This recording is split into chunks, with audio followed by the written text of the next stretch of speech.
5月1号傍晚，一架编号88204的美军 C-17重型运输机悄悄降落在北京首都国际机场。就在同一时间段，中美两国外长呢刚刚结束一轮关键通话，美方也正式敲定了高层访华的具体安排。短短几天，连续发生3件大事。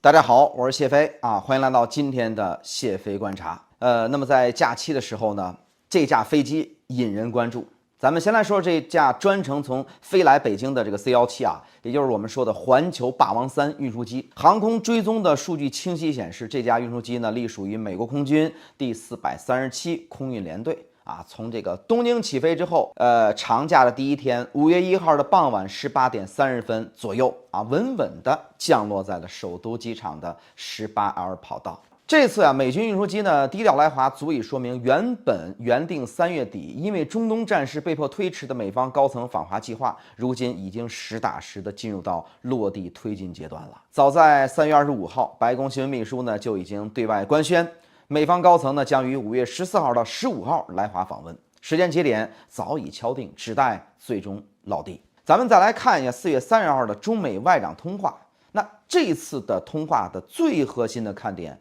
不在客套寒暄，而在中方的针对台湾问题的措辞明显升级。以往呢，中方谈及台海一贯将其定义为中美关系最重要、最敏感的议题，而这次通话里边呢，中方直接把台湾问题呢定性为中美关系最大风险点。这绝非是这个简单的文字措辞的调整，而是中方态度层级的明确拔高。这个释放的信号直白又强硬，你台湾问题呢不是双方这个谈判桌上可以随意交易拿来置换利益的筹码，而这次呢中美高层峰会能不能顺利推进啊，不出现重大变故的一个先决条件。中方也直接要求美方必须信守既有的承诺，在台海问题上做出一个正确的选择啊，直白把底线提前摆到美方的面前。反观美方的回应呢，全程避重就轻，毫无诚意。美方呢只表态愿意和中方寻求战略稳定，在最核心的台湾问题上呢，自始至终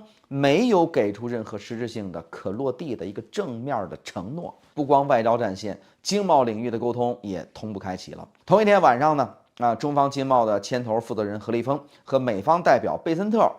格里尔举行视频通话，中方当面严正表态，对美国近期出台的一系列的这个对华经贸的限制措施呢，表达强烈的不满和坚决的反对。可是这个美方转头就在社交平台上公开指责中方相关的域外管辖法规，声称呢给全球的供应链带来这个负面影响。你看，一天之内2条沟通线同步推进，双方各说各话，立场对立的这个态势表现的应该说是十分的明显。那么在所有的动向里边，最值得细细琢磨的还是这架美军 C-17运输机顺利来华起降这件事儿。大国关系一旦走向恶化，最先断掉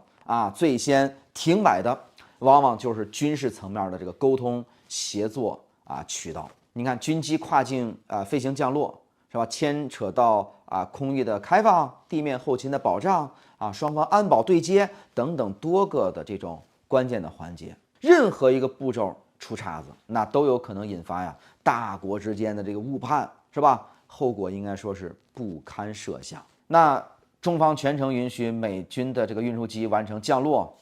补给、停留、飞离的全套后勤的流程，本身就释放了一个关键的信号。即便中美整体关系紧张，但双方在最敏感的军事后勤领域依然保留着基础协作通道。这条通道的核心价值不在于运输机运了什么物资，而在于证明两个大国之间最低限度的这个风险管控机制还在正常的运转。对美国而言，这也是做给这个全球盟友看的一场表态就是说，虽然中美竞争日趋激烈，博弈不断，但是两国关系并没有失控到连基本沟通对话都彻底中断的地步各大盟友呢不用过度的恐慌，也不必担心被裹挟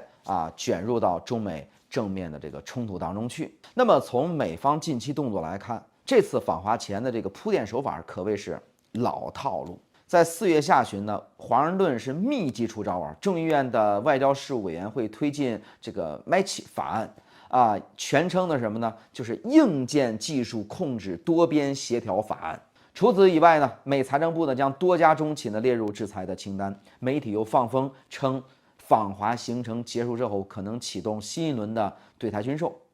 这种呢先敲打再对话的这个套路，中方早已经是见怪不怪了。美方的核心目标应该说是很明确啊，就是带着能拿得出手的经贸成果回国，提振支持率，为中期选举啊攒这个政治筹码。那中方呢对这种利益交换式的谈判的模式，说实话我们并不陌生，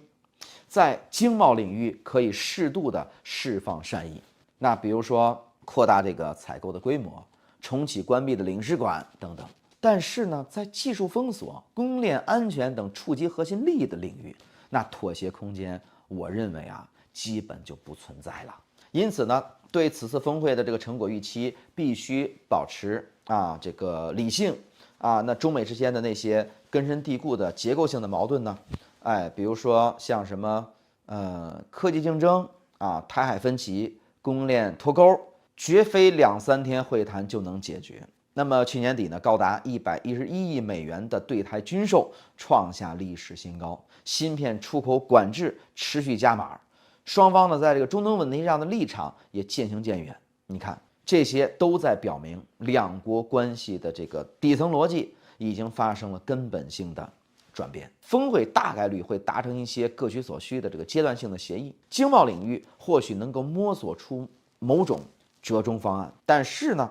各位网友要期待某些历史性突破，我认为显然是不现实。说到底，军机落地外长通话行程敲定，这3件事儿串起来，传递的信号很明确，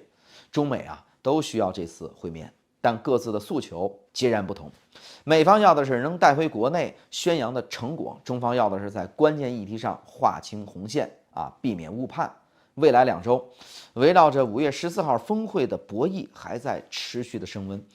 至于这个最终结果，既不会像华盛顿期待那样大放异彩，那也不会像某些人担忧的那样全面崩盘。那么大概率呢会是一个双方都能接受，但是谁都不会完全满意的一个折中方案。好，感谢收看今天的谢飞观察，希望各位呢点关注，我们下期节目